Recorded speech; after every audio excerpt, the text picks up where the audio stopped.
बिस्मिल्लाहिर्रहमानिर्रहीम। मैं हूँ आपका मेज़बान तारसिल लगारी। हमने लास्ट टॉपिक के अंदर जो हमारी डिस्कशन थी, जो हमारी लास्ट वीडियो, उसके अंदर हमने मोहम्मद बिन कासिम के एरा को डिस्कस किया है, जो 695 से लेकर 715 तक है। बेसिकली असल में जो हम डिस्कस कर रहे हैं वो इंडो पाक हिस्ट्री को डिस्कस कर रहे हैं, और ये जो मोहम्मद बिन कासिम का एरा है, हज्जाज बिन यूसुफ का जो दौर है, ये उमैय्यद डायनेस्टी का एक हिस्सा है। तो आगे बढ़ने से पहले, इंडो पाक हिस्ट्री को समझने से पहले हमें जो है ना उमैय्यद डायनेस्टी को समझना बहुत ज़्यादा ज़रूरी है। तो मैं चाहता हूँ कि हम उमैय्यद डायनेस्टी के ऊपर जो है ना हम डिस्कशन करेंगे। उमैय्यद डायनेस्टी के आज जो है ना हम वो हुक्मरान डिस्कस करेंगे जो जिन्होंने इस्लाम के अंदर बहुत ज़्यादा अहम किरदार अदा किया, या उनमें से कुछ ऐसे भी थे जो थोड़े टेन्योर के लिए आए थे और उन्होंने कुछ ने इस्लाम को बहुत ज़्यादा नुकसान भी पहुँचाया, और उसमें बहुत इंपॉर्टेंट इंफ्रास्ट्रक्चर्स के ऊपर भी और डेवलपमेंट के ऊपर भी काम किया गया। उसके अलावा बहुत सारी वार्स भी हुई, उनके ऊपर हम डिस्कस करेंगे।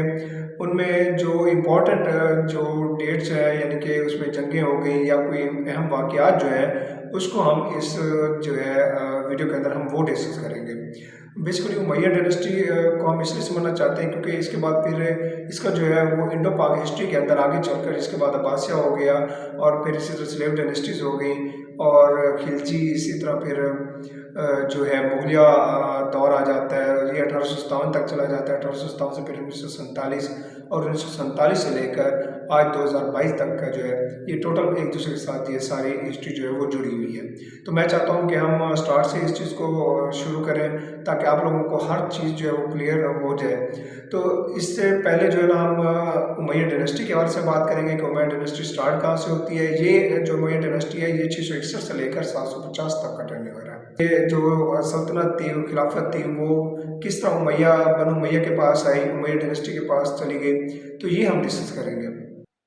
इससे पहले हम हज़रत अली के टेन्योर की बात करेंगे, क्योंकि इससे पहले जब हज़रत उमर का दौर होता है, हज़रत उमर की खिलाफत होती है, तो उस टाइम हज़रत उमर जो है वो शाम का गवर्नर बनाते हैं अमीर माविया को। जब हज़रत अली खलीफा बनते हैं हज़रत उस्मान की डेथ के बाद, क्योंकि हज़रत उस्मान की शहादत होती है रमज़ान के महीने के अंदर, और ये एक बहुत बड़ी कंट्रोवर्सी होती है इसके पीछे।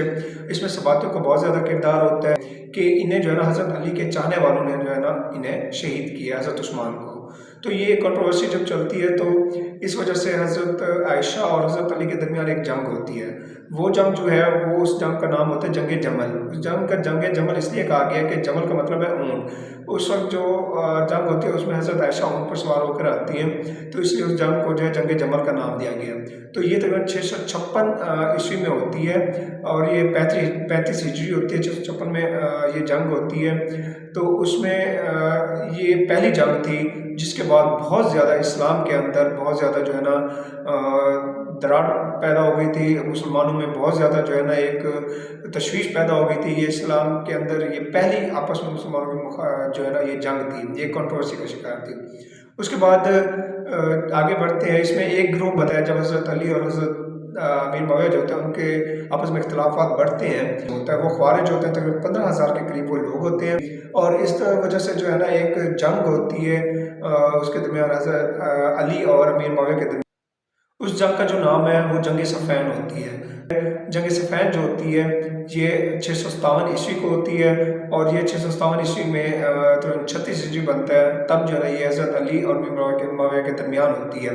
तो इससे भी इस्लाम को बहुत ज़्यादा नुकसान पहुँचा। जब हज़रत अली खलीफा बनते हैं, शाम का गवर्नर जो है वो सुहेल बिन सईद को लगा कर भेजते हैं, लेकिन अमीर मुआविया जो है वो क्योंकि काफ़ी अरसे से वहाँ पे शाम के अंदर गवर्नर के तौर पर काम कर रहे थे, और लोग भी जो है ना वो सुहेल बिन सईद को अपना गवर्नर मानने से इनकार कर देते हैं। तो ये बहुत सारी वजूहात होती हैं जिन्होंने इस्लाम को उस दौर में बहुत ज़्यादा नुकसान पहुँचाया, और सबसे ज़्यादा फ़ायदा सबातियों को जो मुनाफिकीन थे उन्होंने मुसलमानों के दरमियान बहुत ज़्यादा इख्तिलाफ पैदा किया।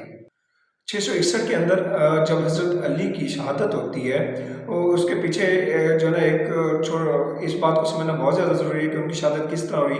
क्योंकि जब मैंने आपको पहले बताया कि ख़वारिजीन जो थे, ख़वारिजीन उनमें से जब हज़रत अली ने उनके खिलाफ भी एक जंग की थी, तो जब हज़रत अली ने उनके खिलाफ एक जंग की तो उसका नाम था जंग बहरवान था। तो जंग बहरवान में उनको इतना ज़्यादा नुकसान पहुँचा कि उनके 15,000 में से सिर्फ 1500 लोग बचे थे। तो उन्होंने फिर कसम खाई थी कि हम हज़रत अली अमीर मुआविया को जो है ना हमने शहीद करना है। उसका नाम अब्दुर्रहमान इब्न मलजम था। तो उसको भेजा, उसने हज़रत अली को तो शहीद कर दिया और कुछ लोग भेजे थे अमीर मुआविया को कत्ल करने के लिए, तो वो बच गए थे। उसके बाद जब हज़रत अली शहीद होते हैं तो उसके बाद क्योंकि खिलाफत जो है वो हज़रत इमाम हसन के पास जानी होती है और वो जो है खिलाफत का ऐलान भी कर देते हैं। इसका खिलाफत हज़रत इमाम हुसैन के पास आ जाती, इमाम हसन के पास आ जाती है। तो 6 महीने अपना खिलाफत के अंदर रहते हुए हज़रत इमाम हसन जो है वो खिलाफत से दस्तबरदार होते हैं अमीर मुआविया के हक़ में, ताकि इस्लाम को ज़्यादा नुकसान ना पहुँचे। लेकिन इसके लिए एक मुआहदा होता है, या आपकी खिलाफत ख़त्म होगी तब हज़रत इमाम हुसैन को खिलाफत सौंपी जाएगी, अहले बैत को खिलाफत सौंपी जाएगी। और खिलाफत जो है वो अमीर मुआविया ने हज़रत इमाम हुसैन को नहीं दी, वो अपने पास ही रखी। इसी तरह जो अमीर मुआविया का दौर होता है वो 661 से लेकर 680 तक का होता है। असल में खिलाफत तो वाकई उस बंदे के पास जानी चाहिए थे जो काबिल थे, जो वाकई इस्लाम के सच्चे पैरोकार थे हज़रत इमाम हुसैन के पास। लेकिन यहाँ से जो है ना एक बहुत बड़ी मुनाफ़क़त शुरू होती है, और जिसकी वजह से जो है ना इस्लाम को और मज़ीद ज़्यादा नुकसान पहुँचता है कि खिलाफत विरासत की शक्ल इख्तियार कर लेती है। और इसी तरह अमीर मुआविया जो है वो अपने बेटों को यज़ीद को खलीफा नामज़द कर देते हैं। इस तरह जो है खिलाफत वो बनु उमैया के पास आ जाती है। असल में जो उमैया डायनेस्टी के जो फाउंडर हैं वो अमीर मुआविया हैं। इसी तरह इसके अंदर जो है उमैया डायनेस्टी के अंदर तकरीबन 14 हुक्मरान ऐसे आते हैं जिन्होंने उमैया डायनेस्टी में 90 साल हुकूमत की और सल्तनत संभाली। उनमें से जो इम्पोर्टेंट है वो हम डिस्कस करेंगे ताकि हमारा जो पेपर पॉइंट ऑफ व्यू है वो हम कवर कर सकें। इसलिए जो नाम उनमें से अमीर मुआविया हो गया, उनको हमने डिस्कस कर लिया। इसके बाद यज़ीद इब्न मुआविया हो गया, उसके बाद अब्दुल मालिक बिन मरवान हो गए, उसके बाद वलीद बिन अब्दुल मालिक हो गए, सुलेमान बिन अब्दुल मालिक हो गए, उमर बिन अब्दुल अजीज़ हो गए और हिशाम बिन मालिक हो गए, और आखिर में मरवान 2 है, उनको हम डिस्कस करेंगे। इनके जो फतूहात हैं या इनके जो इंफ्रास्ट्रक्चर के ऊपर, डेवलपमेंट के ऊपर जो काम किए गए हैं, और या इन्होंने जो इस्लाम के लिए कोई काम किए हैं, और कंप्लीट जो है ना हम कोशिश करेंगे कि आपको कवर अप करें कि कंप्लीट जो नॉलेज है या हिस्ट्री है उसके बारे में हम बताएँ। यज़ीद इब्न मुआविया का दौर जो है वो 680 से लेकर 683 तक 3 साल का इसका टेन्योर है। इसके ऊपर डिस्कस करने से पहले मैं आपको थोड़ा सा ये समझाना चाहूँगा कि बनु उमैया और बनु हाशिम जो है ना किस तरह इनके आगे जाकर इख्तिलाफ़ात शुरू हुए, और ये असल में ये दोनों का कबीला जो है वो कुरैशी था।